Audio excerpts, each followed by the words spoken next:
What's going on, Diablo fans? Welcome back to another video.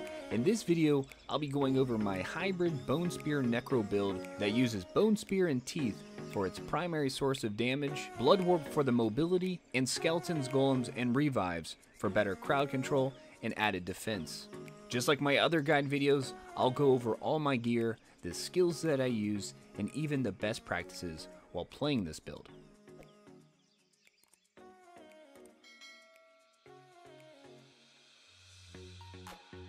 So let's get started.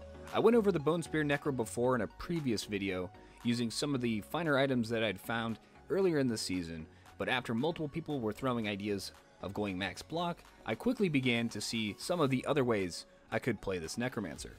Earlier in the season, I had built what I still think is a really nice traditional Bonespear Necro. Hitting Max FCR and corrupting plus skills on everything, you achieve its ultimate damage breakpoint, which is around 11 to 12,000 damage, which is really nice when you add in the fact that in Project Diablo 2, you stun everything on hit when you deal magic damage. This build is super fun to play all the way through the season so far. It offers a great amount of damage and crowd control, but relies heavily on mana regen and mana after kill to be fully effective. So making sure you have the right gear with your skills, knowing how and when to use them if you want to shred through mobs and maps all the way to 99. So what does that mean? Well, let's take a look at how we set this build up from the ground up, maxing out all the synergies to Bonespear, including Bone Armor, Teeth, and Bone Spirit for damage, while putting a single hardpoint into Blood Warp for mobility, and a single hardpoint into all the different type of golems, but maxing out Golem Mastery so that you get a total of 5, helping you switch up the way you play in any situation. Clay Golems for their tankiness and stun on hit, Blood Golems for their damage and lifesteal, Iron Golems for their thorn damage as well as granting buffs and auras, and Fire Golems for their single target and area of effect fire damage when needed. So once you reach around level 93 plus, you really need to start maximizing the benefits from all of your skill points. So with this, I'm using a single hardpoint into Skeleton Warrior, Skeleton Mage, and even Revive for their much needed physical and elemental damage on top of a lot of defense and crowd control. For the gear, go with Bone Shade for your weapon, and any sockets that you get on it, focus on getting mana per kill jewels with strength, dex, or even resistance earlier on if you need it. For your offhand, your primary should be a Gurk Shield. Box it and stick runes in it for the extra all res.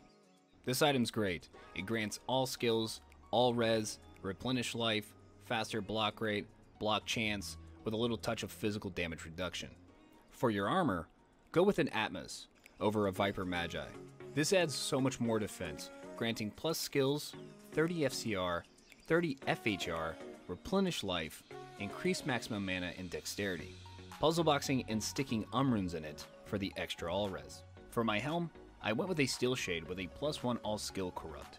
The faster block rate and the increased chance of blocking on top of the high defense, replenish life, and all res just makes this a must for this build. For gloves, I'm using a standard 20 FCR Mage Fist, but with an extra mana regen corruption. For belt, I'm using an Arachnids with a 30 FCR corrupt for the obvious +1 to all skills and increased maximum mana, and Marowaks for my boots for the Cannot Be Frozen, the strength, dex, mana regen, and even the +2 to skeleton masteries, which grants life, damage, and velocity of all my skeletons that I summon. For rings, I'm using a Stone of Jordan with a 10 FCR corrupt for the +1 all skills, mana, and increased maximum mana, and a Wisp with a 10 FCR corrupt with +3 to Heart of the Wolverine for the added attack and damage percent from all your minions. For the amulet, I'm using a +3 Poison and Bone Ami with a +1 all skill corrupt. This one has poison length reduced by 75%, which is actually really nice touch considering I wasn't getting this from any of the rest of my gear.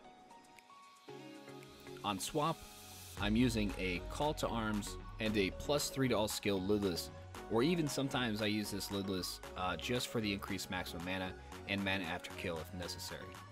For small charms, you want any type of resistance charms with faster hit recovery here. And for Grand Charms, any Poison and Bone skiller with life or faster hit recovery will be just fine up until you hit that nice 86 FHR breakpoint. And a Torch and Annie for the added plus skills, all res, and vitality. For the attributes, you want to put enough strength just to wear your gear, and enough dex points to hit the 75% block chance, which is around 170 points, and then the rest is just in vitality. Lastly, for your Merc. Using the Act 2 Merc for its meditation aura is extremely crucial when trying to keep your mana up for this build. Even hitting max IAS breakpoints and good gear, he still doesn't do much damage. And basically the only reason I use him is for the mana regen that I get from meditation. The cost of Bonespear and Teeth while also constantly using Blood Warp is extremely taxing. So instead, I went with an Act 5 Merc for his Might aura. This gives myself, my summons, and my party more damage, helping me hit harder and tank harder, and use an Iron Golem made from an Insight to still grant the benefits from the item, fixing my mana problem.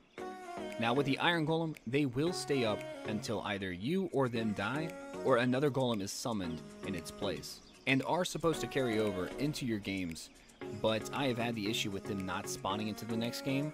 Not sure if this is a bug or not. I don't know, just let me know if you guys have the same issue. So for my Merc's gear, I'm using a Beast for his weapon for the Fanaticism aura, granting an increased damage of my Merc, my summons, and my party. For his armor, I'm using a Fortitude for the enhanced damage, defense, and all res. For the helm, I'm using a G-Skull here for the IAS, enhanced damage, and crushing blow. For the gloves, I'm using Steel Rend for the enhanced damage, crushing blow, and 10 IAS corruption, helping me meet those IAS breakpoints. For the boots, I'm going with Goblin Toes here for, again, the enhanced damage and crushing blow. With these, you want to corrupt something like Cannot Be Frozen, and for belt, just go with any type of Nosferatus or String of Ears. This build is super fun to play and has a lot to its kit that makes it super enjoyable. Hitting max block rate, max FCR, and high FHR breakpoints while also hitting all the all resistance breakpoints really gives you everything that you need to do all types of content in the game easily and efficiently. Alright guys, that wraps up this video. Let me know if you enjoyed this video. Give me a thumbs up or leave a comment below if you did, and I'll see you guys on the next one.